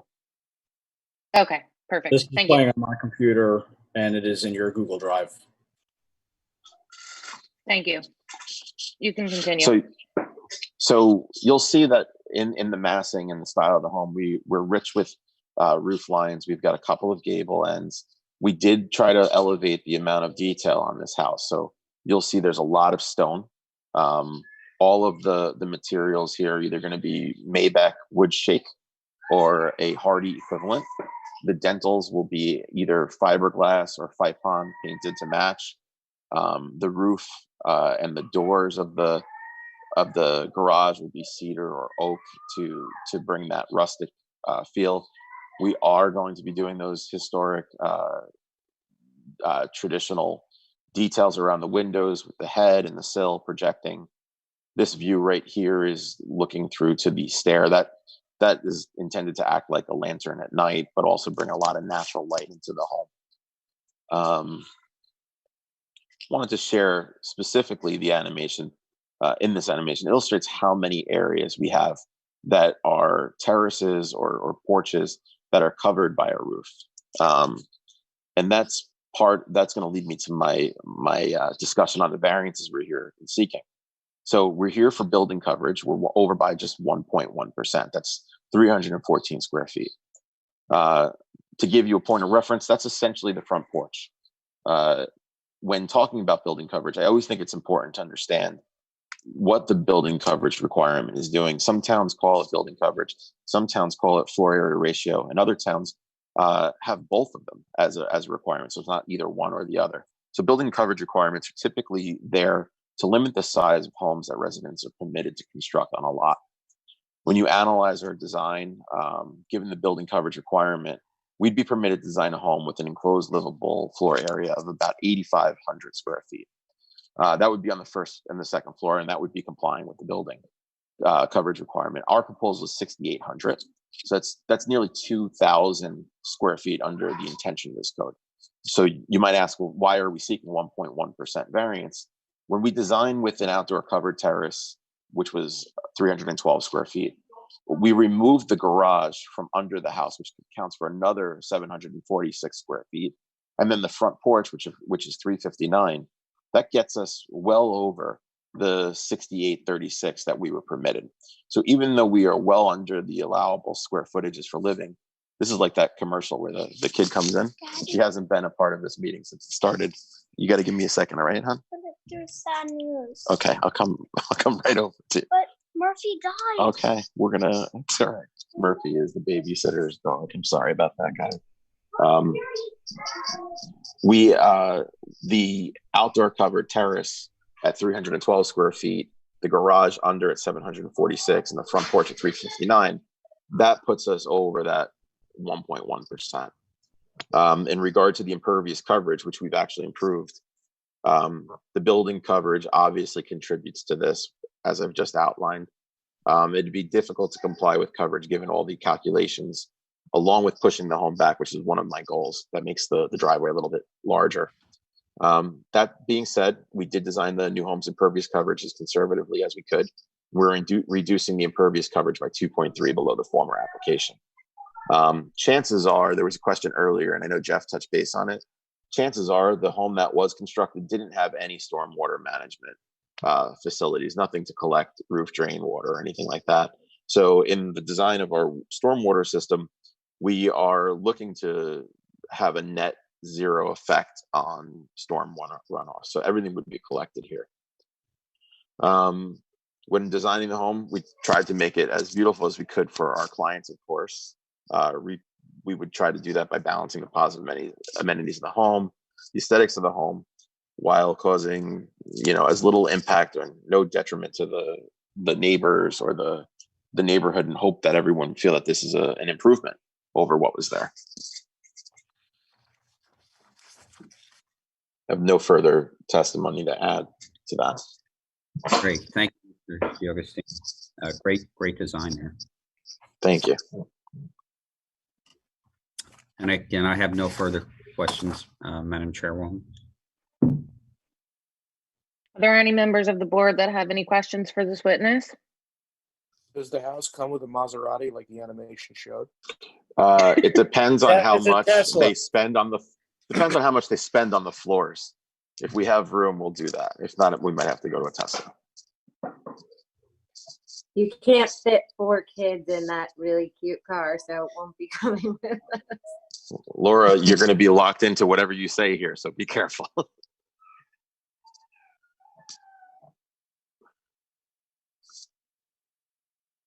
All right, so I'm going to open it up to the public. I do see, okay, Jack Baracus, 50 Treetop Drive, does have a question. I will read it aloud.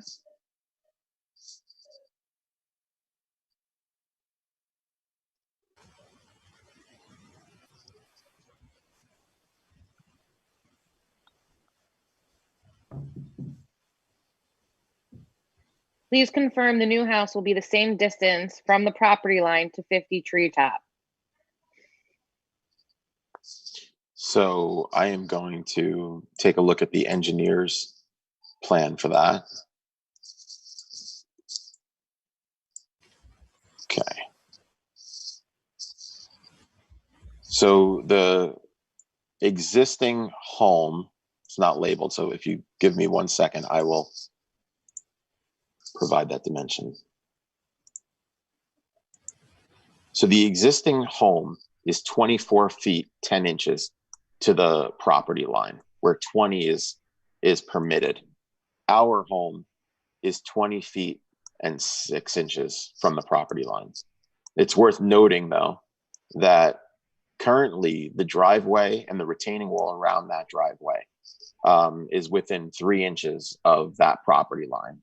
So you'll be replacing that driveway with a plush lawn, 20 feet of that.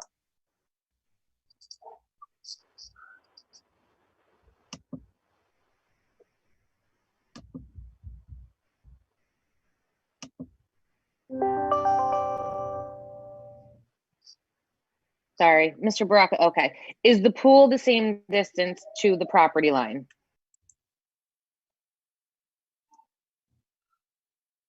To the coping stone, it's going to be 22 feet to the property line. So it's 1 foot 6 inches further from the property line.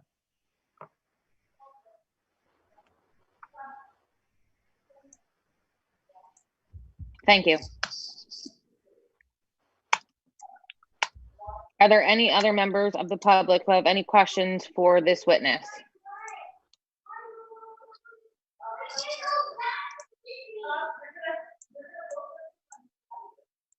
Okay, I see that there are none. Thank you, Mr. D'Agostino. Thank you. Mr. Hale, if you'd like to present your next witness. Yes, our final witness this evening is our professional planner, Mr. Nicholas Graviano. And I see Nick below you there. Mr. Graviano, please raise your right hand. Do you swear or affirm to tell the truth? I do. And for the record, state your name, spell your last name, and provide your professional address. Yes, my first name is Nicholas with an H. Last name is Graviano, G-R-A, V as in Victor, I-A-N-O. I'm a planner and partner with Graviano and Gillis Architects and Planners with a business address of 101 Crawford's Corner Road in Holmdel, New Jersey. All right. And Mr. Graviano, if you could please give the board the benefit of your work and educational experience. Again, your area of expertise is obviously professional planning, and whether you've been accepted before boards and courts in the state of New Jersey. Yes, I hold a bachelor's degree in geography and urban studies from Rutgers University, a master's degree in city and regional planning from Rutgers University, and a law degree from the Temple University School of Law. I'm a licensed professional planner in the state of New Jersey. I also hold an AICP certification. I've been qualified by the Springfield Planning Board, as well as 12 other municipalities in Union County and approximately 75 municipalities in the state of New Jersey. Okay. And I would offer Mr. Graviano as a professional planner. Thank you, Mr. Graviano. Do any members of the board have any objections to qualifying this witness? All right, we accept him qualified as a expert in planning. Right. Mr. Graviano, you've obviously heard the testimony this evening, well familiar with the property and the plans. If you could provide the planning justification for the two variances associated with this application. Yes, the applicant is before the board this evening requesting 2C variances. The property is otherwise known as Block 2073, Lot 2. It is located in the single-family district, the S120 district. The applicant requires the filing relief from the building coverage requirement. 15% is required and 16.1% is proposed, as well as being in excess of the lot coverage requirements, which is permitted by code. However, as indicated in previous testimony, 31.6% was previously on the site, and 29.3% is proposed with the applicant's application before the board this evening. With respect to both of these variances, they can be granted under the C2 criteria, and the board has the power to grant C2 variances where in an application relating to a specific piece of property, the purposes of the municipal land use law would be advanced from a deviation in the zoning ordinance requirements, and the benefits of such deviation from the zoning ordinance would substantially outweigh any detriment. Now, with respect to the term specific piece of property, this is an existing single-family dwelling in the S120 district, which is currently in excess of the lot coverage requirements. With respect to the purposes of zoning and the municipal land use law, this proposal advances three purposes of zoning. The first one, to encourage municipal action to guide the appropriate use or development of all lands in a state in a manner which will promote the public health, safety, morals, and general welfare. And here you have a situation where the applicant is providing the construction of stormwater management on site. It will reduce his runoff, as well as providing the lot with an updated house built to current building codes and standards. Moving on, it also helps satisfy purpose G, to provide sufficient space and appropriate location for a variety of residential uses to meet the needs of New Jersey citizens. This is a single-family zone, and the applicant is developing a single-family home in keeping with the intent and purpose of the S120 district. Then lastly, with respect to the purposes of zoning, the applicant is promoting purpose I, a desirable visual environment through creative development techniques and good civic design and arrangement. You saw Mr. D'Agostino's video. It's an impeccably designed home that reduces the appearance of pervious coverage from the street via the removal of the circular driveway and the promotion of more lawn area in the front yard setback. Moving on to the negative criteria, I believe the benefits here outweigh any detriment. The slight increase of the building coverage, which is 1.1%, is justified by the overall reduction in lot coverage, which is essentially the true zoning control for the coverage of the lot. And the proposal does not substantially impair the intent and purpose of the zone plan or zoning ordinance. Thank you, Mr. Graviano. I have no further questions at this time, Mr. Graviano. Any members of the board have any questions for this witness?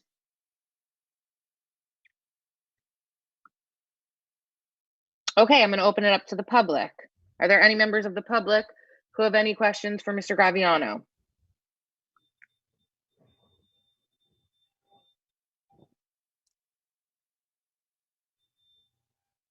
I'm seeing none. Thank you, Mr. Graviano. Yes, thank you, Mr. Graviano. Thank you. And we have no further witnesses at this time, and certainly any of the witnesses that have testified are available in case the board had further questions. Thank you, Mr. Hale. Do the board members, any of the board members have any questions, comments, any of our professionals, questions or comments on the application? I'd like to just say something real quick. I've been driving past that house that's there for many years, and I've been appalled at the way it looks, and I compliment the architect on the improvement of the site. Wholeheartedly agree. I agree with Mr. Hochstein. I think this is visually appealing. I think it's going to improve the previously existing home, and job well done. I'm going to open it up to the members of the public if there are no other board members who wish to comment. I know Dan Levy wanted to comment on the application.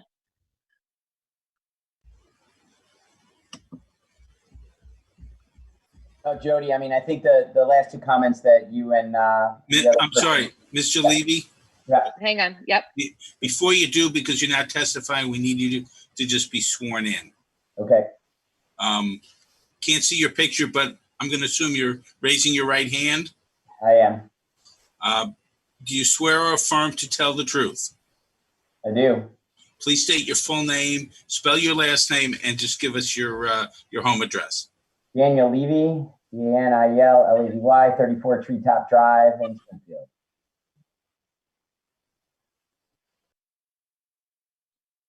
Thank you.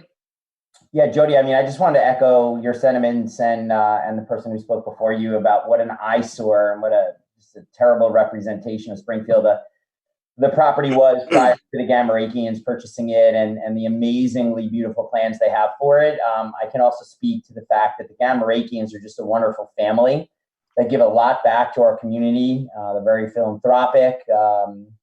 And Laura sits on our school board and does a wonderful job representing the families and the children of this town. They'll be a welcome addition as a family here to Treetop Drive. And again, as we saw here on the video and from the still shots, the home that they're going to be building will likely be one of the most beautiful ones in this entire town. It will increase the value of the neighborhood and the attractiveness of the town in general. So thanks for hearing me. Thank you, Dan. Thank you. Are there any other members of the public that wish to speak at this time? Again, just put your name and address into the Q&A. Okay, Jack Baracus, we would like to add a comment. We have lived at 50 Treetop for 30 years. We agree that the new house will be a significant improvement. Madam Chair, if we could ask Mr. Baracus to just retroactively assert that he's telling the truth, just so we have that in the record. He can do it by typing. Yes, agreed. Thank you. He states. Mr. Baracus, do you have anything else that you would like to add to your comment? No, thank you. Thank you very much. Are there any other members of the public that wish to speak at this time?